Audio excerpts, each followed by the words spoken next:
1, 2, 3.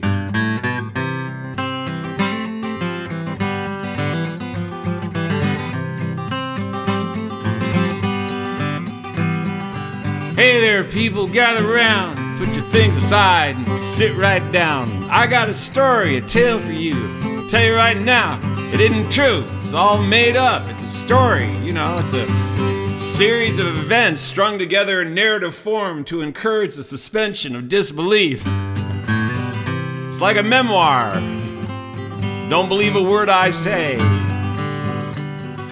Once upon a time when stones were soft, before the eagle was aloft, before the rabbit had a split in his nose, there was an emperor. He liked to wear clothes. Ooh-wee, pretty exciting. He'd change his clothes 6 times a day when he went to work, when he went to play. He'd look in the mirror and say, "Oh man, you are the best dressed fella in this whole land. You are looking good." Yeah, he was vain. Happens to people in positions of power sometimes. Well, one day these 2 fellas came along. They knocked on the door, sang out a song. "Let us in. We're eager as beavers. We want to see the emperor, 'cause we're 2 weavers. Just back from the Met Gala," or something like it. So they brought him into the royal throne. They said, "Your Highness, forget about those clothes you own. We'll make you some clothes. We're not fooling. When people will see him, they're gonna be drilling." The emperor said, "Well, tell me more." They said, "Your Highness, here's what's in store. These clothes will be so good they belong in a museum. What's more, if you're stupid, then you can't see them."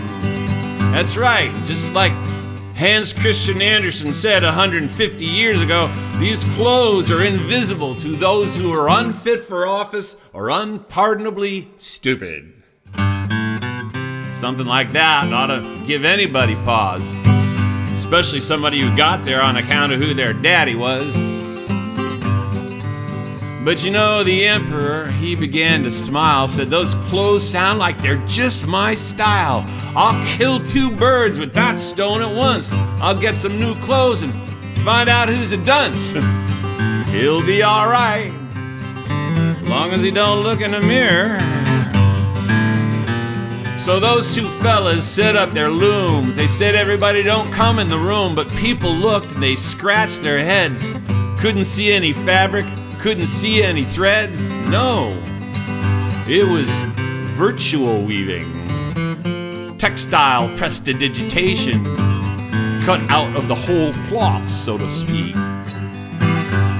Well, the counselor went to check out the scene. They said, "Hey, see what we mean? These clothes are great. They just can't miss. No one's ever seen threads like this." And the counselor couldn't agree more, because he didn't see anything at all, but he didn't want to look stupid, so he kept his mouth shut. But he went back to the royal court, and the emperor said, "Give me your report." He said, "I'm telling you, not making jokes. Those clothes are great. This is no hoax. They're beautiful. Unless you're unfit for office, or unpardonably stupid, or unpatriotic, or unsomething." Those 2 fellas kept continuing to sew. They came to the emperor and said, "Don't you know these clothes are great? They're really sweet, but we need some more money, so bring it toot sweet." "Don't worry, just put it in a supplemental budget. People won't notice it for years." Well, the emperor, he got all excited, said, "If that's true, I'm going to have you benighted. I'm so excited about your offer.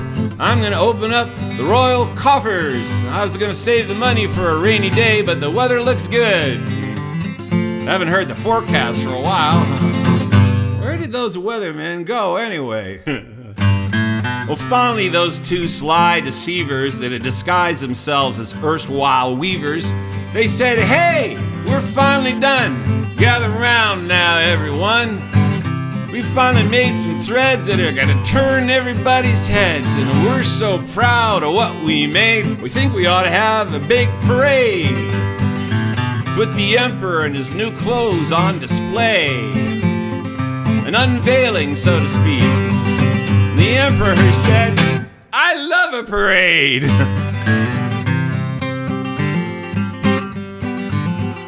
So they came to the emperor like they were laden down with fancy pants and shirts and gowns. They asked the emperor to take off his clothes. Did he take everything off? Nobody knows. Still a family story, so I'm not going to say any more about that. They said, "What do you think? What do you say? Aren't they great? Don't they make your day?"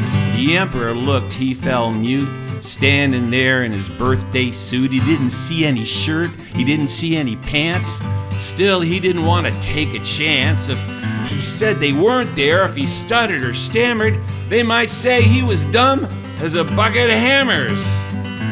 So he decided just to bluff his way through it. He'd worked pretty well so far in his whole life. So instead of saying what he saw with his eyes, he said, my, I'm so surprised. Let's get dressed, I'm ready to go. On with the parade, I got a lot to show." "Indeed you do," said a guard to himself. So they got him dressed in a manner of speaking. People there, they couldn't help peeking. The emperor said, "Open the gates," and he walked out in his natural state, revealing something most people had never seen before, hope never to see again. Meanwhile, those two fellas slipped out the back door after depositing their money in an offshore bank in the Cayman Islands. Outside there were flags and banners, the peasants told to be on their best manners. Everybody there, they all were raring, come see what the emperor was wearing. Honestly, it doesn't seem that exciting to me, but you know, that was another time. Now we've got things to get excited about, like staring at our phones all day. So when he walked out, things were hopping. Pretty soon, eyes started popping. They expected clothes in the finest weaving. What they saw instead was beyond believing. But they'd all heard about the magic thread, so they kept their mouths shut, and that's the whole point of the thing, isn't it? If you're scared of what somebody's gonna do to you, or if you've bought into the story, you won't believe what you're seeing with your own eyes. When no one spoke, no one laughed. The emperor thought he felt a draft, thought he felt a zephyr, a puff, a breeze, from up to his neck to down to his knees, and all the uncharted territory in between. It looked like the old boy just might make it, but there was one kid there who just wouldn't fake it. He said, "Look at the emperor, look at that. He's naked as one of them little mole rats. Leave it to a child, untainted by the media, to speak the truth." Everybody heard him for a block and a half, and pretty soon they all started to laugh. And in a little while, from temple to spire, there was general mayhem through the old empire. The emperor kept marching, leading the parade, sleeping in the bed in which he'd made. The only way he knew how to get through it was say, "That's my story, and I'm sticking to it." It worked his whole life.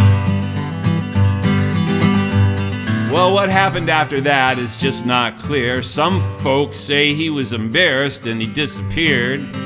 Some say people shrugged their shoulders and said maybe he'll get wiser when he gets older. But he was pretty old, and it's hard to teach an old dog new tricks, especially when it involves speaking the truth.